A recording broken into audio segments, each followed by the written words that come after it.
Today we'll meet leaders of the Urbana Pops Orchestra, which in 4 short years has brought great energy and musicianship to music performance in Champaign-Urbana. With us today are people who are leaders in their fields as well as practicing artists. They've used their experience and skills to create music that reaches out to every age group. We'll see the ways this ongoing and unique collaboration enriches not only their own lives, but the lives of our community.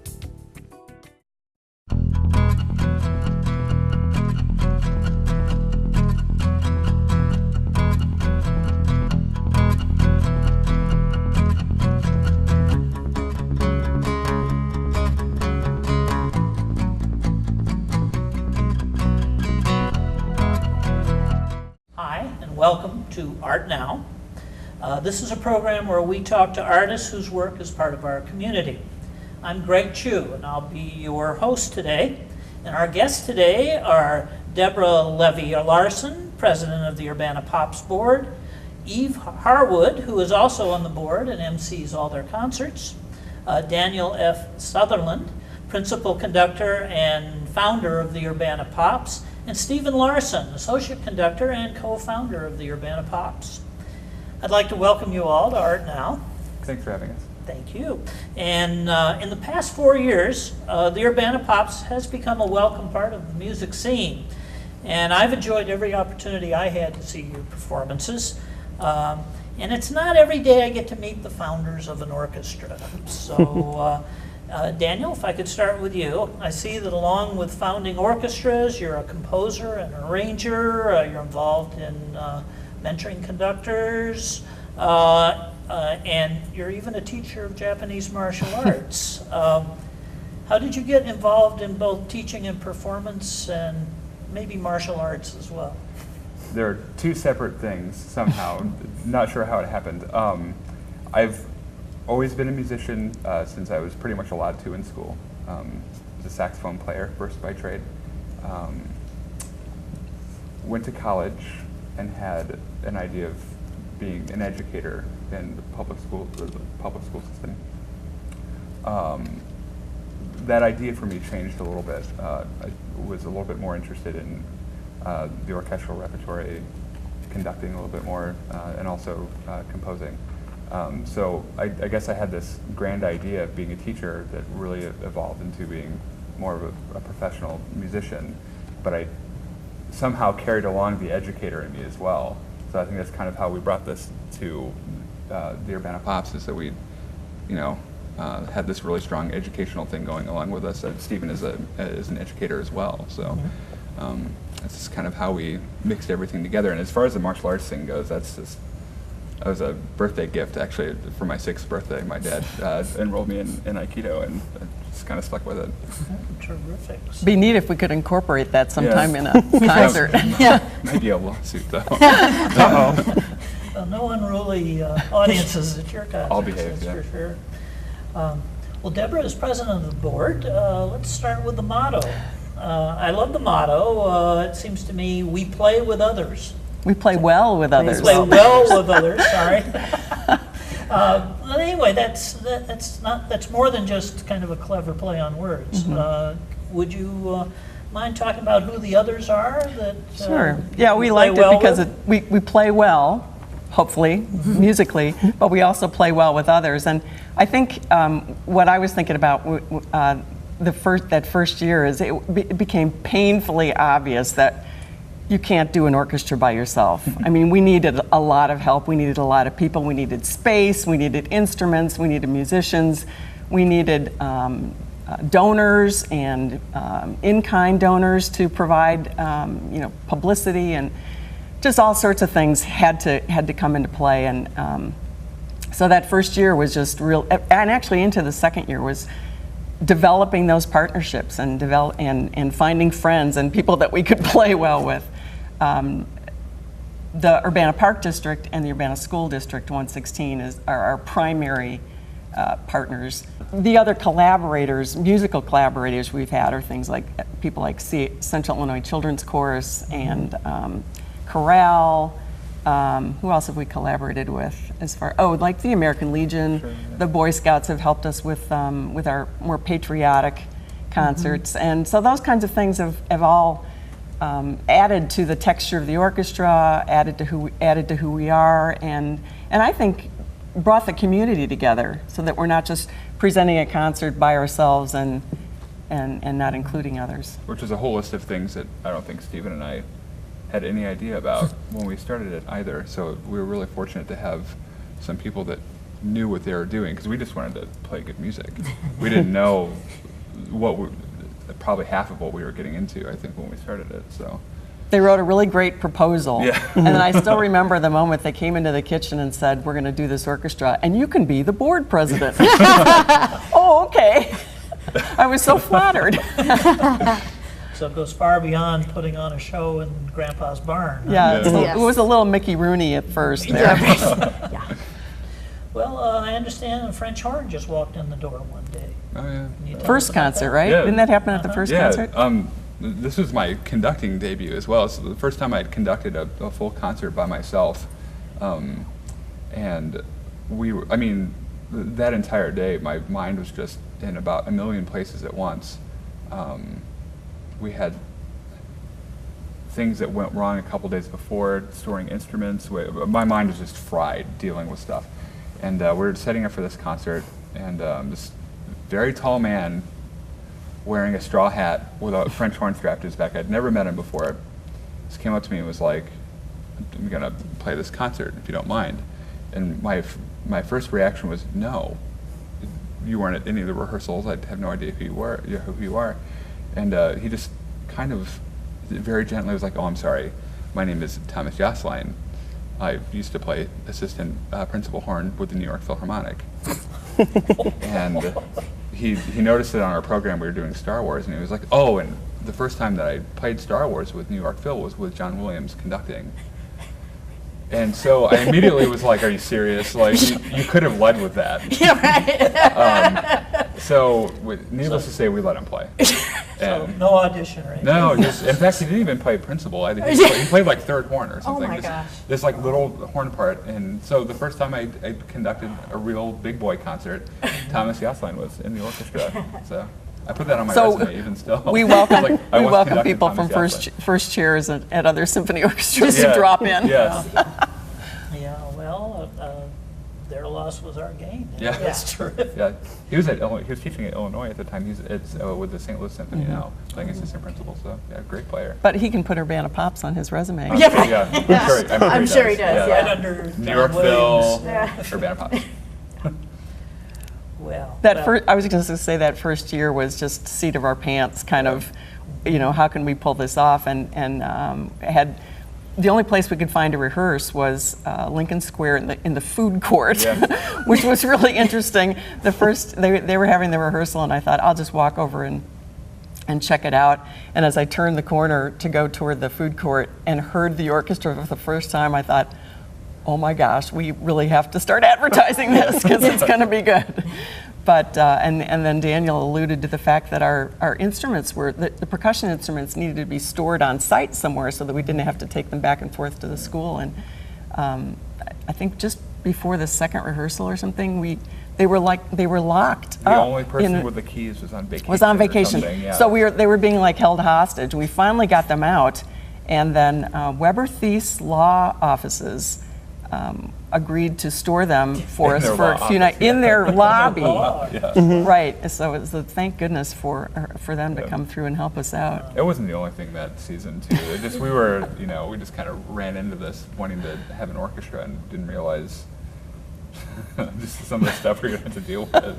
Every time we discussed it, that proposal got a page longer. Yeah, yeah. Well, at least the law firm doesn't have to worry about coverage in case somebody Yeah. trips. Yeah, up. yeah. That's true. Yeah, They were on the second floor, and the timpani didn't fit in the elevator. yeah. Well, yeah, that first year must have been very invigorating. Well, we learned a lot.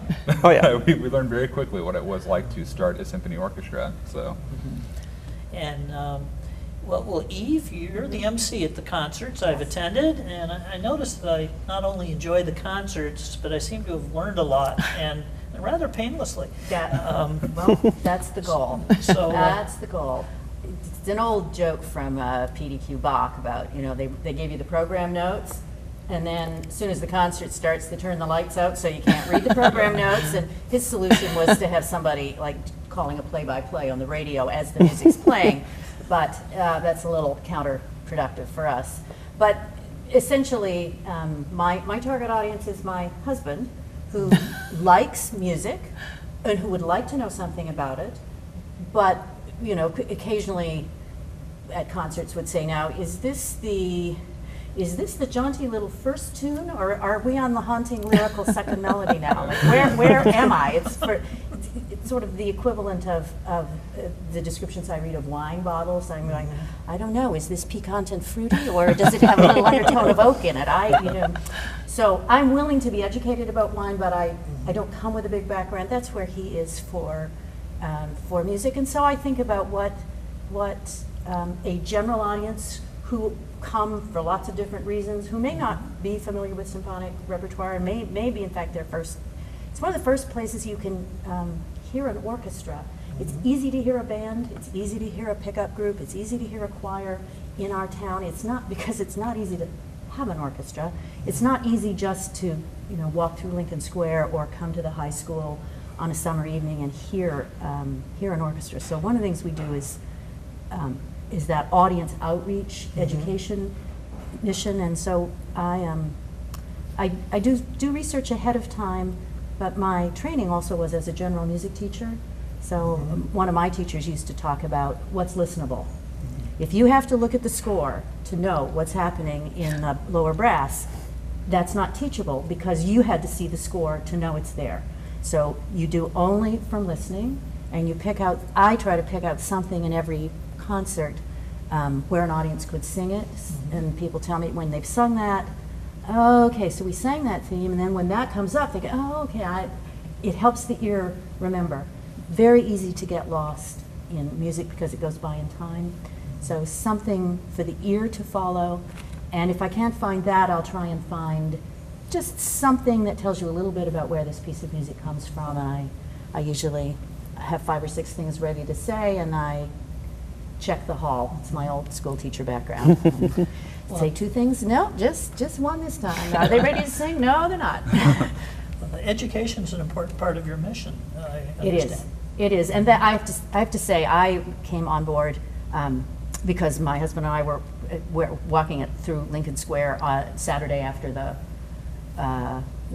farmers market, and saw this sign. So, oh, well, we should go. We didn't even know, we knew Deborah, but we didn't realize she was part of it. So, well, maybe we should go listen. And I thought, oh, okay, it's a Pops Orchestra, and I don't know, and this may be a duty sit, and I listened to the first piece and went, wow, this is really good. They really are playing. These are people who can play. This is not like some me and 6 friends group. So I was hooked by the music. First, I was hooked by the music. If you don't have that, if you don't have an excellent product, you don't have anything. And then we noticed Deborah, with tickets in a box and donations, and she said, Doing everything.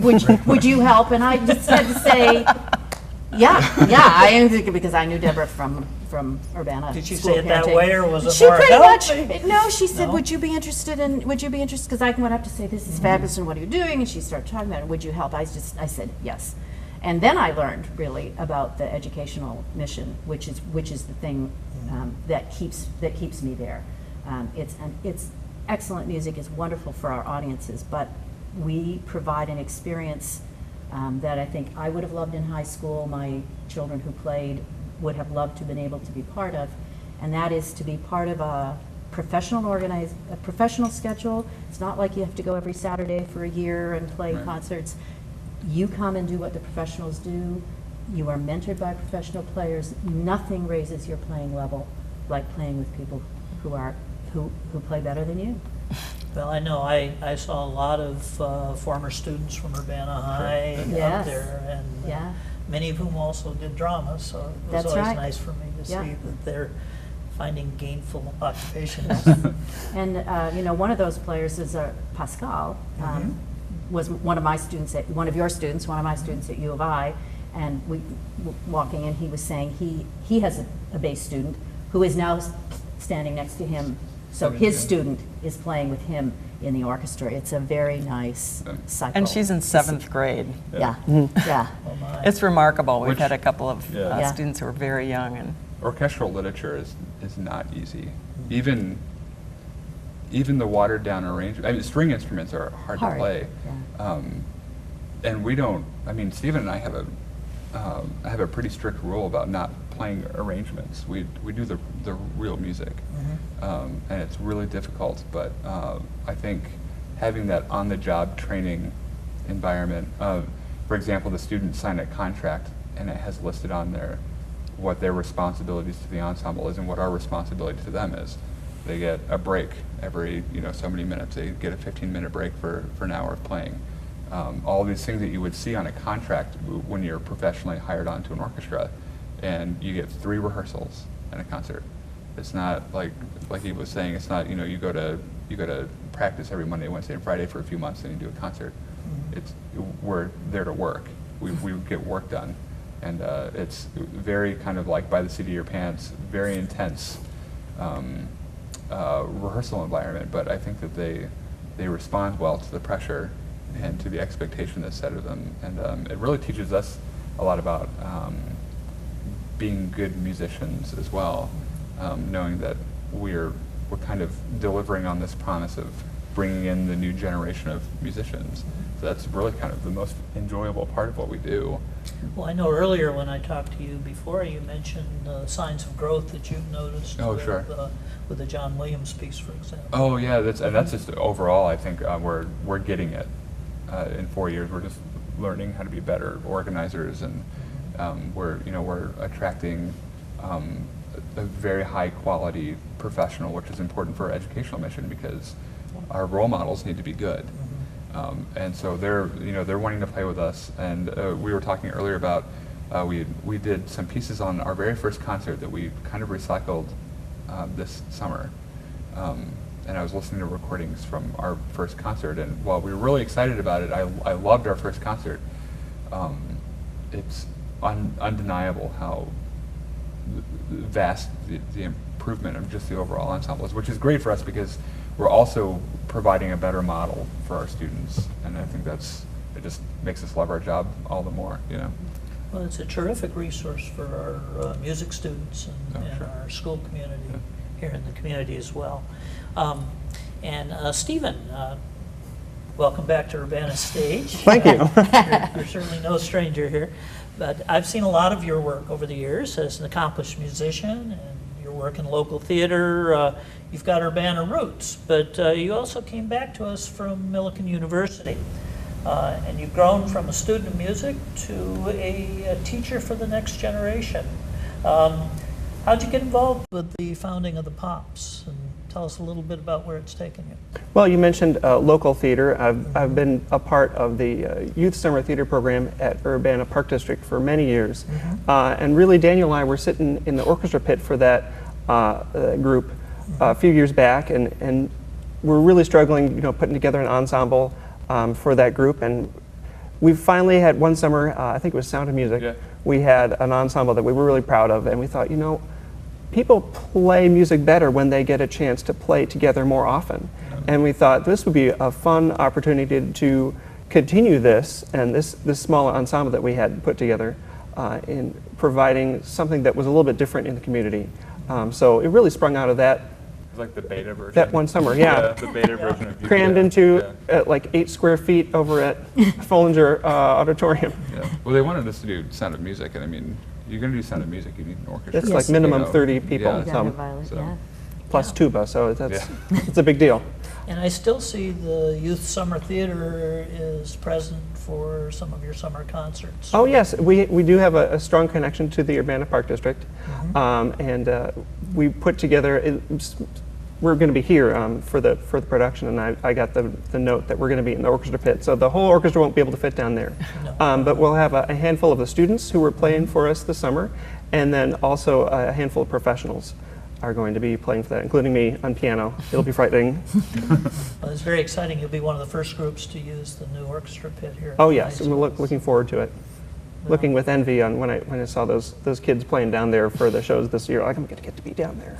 It's true. It's true. It wasn't down there when you were here. Right? No, That's it was. It was the ceiling of a boiler room. Well, part of playing well has been with others, has been to work with other groups. And how's the school district and the park district and other local groups? I mean, how do you reach out and get these groups involved? I know that you've gotten grants to the city and various things like that. We didn't get a grant the first year we tried for it because we basically didn't exist yet. It was the And they idea. realized that. But yes, we did. We are very, very grateful for grants from the city of Urbana for the last 3 years. And that honestly has been the difference between us being able to offer that second concert in the summer for free. Even though we only pay a small stipend for each professional musician in the orchestra, a small stipend times 65 to 75 professionals is enormous. So we could not do that without them. We also got a grant from the Community Foundation of East Central Illinois that allowed us to buy professional folders with the name engraved on it and purchase scores, sheet music that we've used for, and we still have some that we haven't played yet, I believe. Right. So that's wonderful. We don't really have it in our budget to purchase music, so it's been Orchestral excellent. music is expensive too, so. Well, Especially I the know professional you version. took real pride when you were able to offer every professional performer a stipend. Right, that wasn't the case the first year. I think only our principal players were paid. I remember that first budget. So like 20 people will get. I think of it maybe $40 each. Yeah. It was, Yeah. Yeah, it was- sorry, please play for us. Yeah. Yes. How do you decide what kind of music to include in each concert? Because you've got a pretty impressive list of different past concert themes. In fact, we'll put on the screen a list of some of the headings yeah. for the different concerts. Maybe start with this past summer. Yeah, well, programming is the best part of our job, to be honest. It's the reward that we have for doing all the other really painstaking logistical things that you wouldn't guess you would have to do. So it's kind of how we reward ourselves, and really it's just, so far I'm pretty confident saying it's just based off of our personal taste of music. I mean, it's not really a secret that I really like John Williams. So we do a lot of John Williams. John is well served in Pops orchestras Oh, all sure. over the I mean, country. Yeah, we Yes. sometimes say that the sound of Pops Orchestra is Yeah. John Williams. It's not just our orchestra. That's that sound. Yeah. The audience says, "Oh, that's pop music Right. for orchestra," Which- and it just happens to be John Williams. Right, which actually ties in really interestingly to our philosophy of the music that we choose. I don't want to speak too much for you, but I'm in love with Western classical music. I love Gustav Mahler and I love Shostakovich and Beethoven, but not everyone does, and it's not because because it sounds bad. It's because it's not as relevant in our community anymore, and it's just how music has evolved. And John Williams and things like that, that's our way of tricking people into realizing that it's still relevant. John Williams brought back the symphony orchestra when it was almost dead. Yes. And when they were using disco scores for space films, he was like, why don't we have a full orchestra here? And then we started falling in love with the orchestra again. And now we don't go to concerts to see, well, we do go to concerts to see orchestras, but the public at large kind of gets their orchestra feed from films. You go to a movie and you hear the film score, and that's your I guess exposure to orchestra. And that's kind of what we do. Is we love these classical pieces, but we also love John Williams, and we want to show people that orchestral music is still really important. You just don't realize it. So that's pretty much what we do with our programming, and I don't know, our concert ideas are just cute little things that we do, and we like Made in the USA concerts because American music is fun to play, and And in the summer, it seems very, very right. I mean, Sure. not only around the 4th of July, but the Sure. tradition of summer concerts, cornet bands and Oh, park, sure. things like Uh-huh. that. So you're filling something that I think communities have lost in many places. Sure, yeah. It's great to have it back.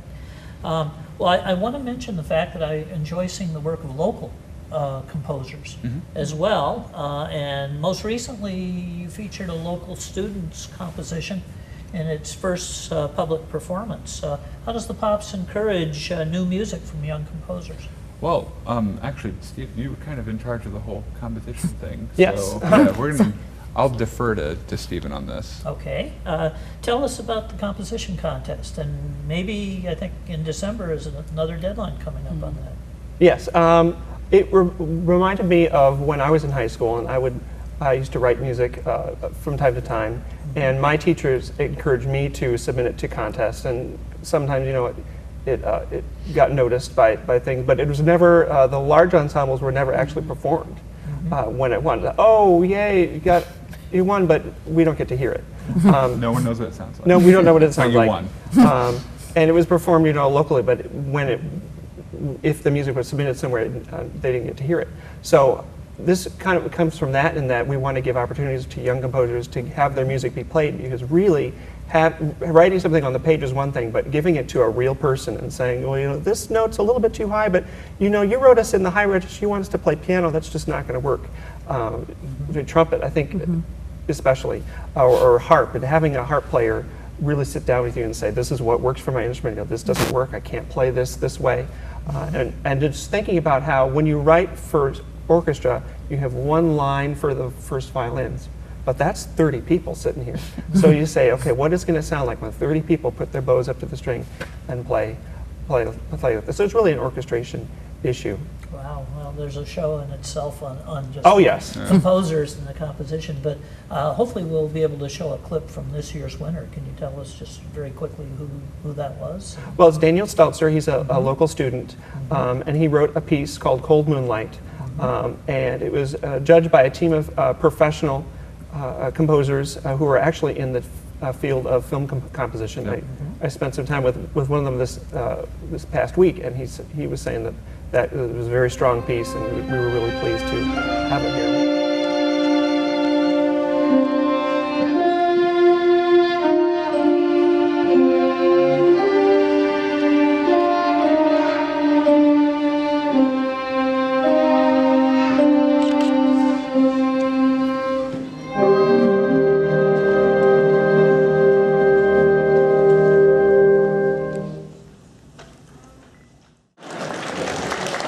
On behalf of the UPO and the Board of Directors and my fellow judge Kyle Deternovsky, who unfortunately can't be here tonight, we want to present this certificate to Daniel Stelzer, suitable for framing, in recognition of your work on Cold Moonlight, which is the first winning composition in the UPO student composition contest.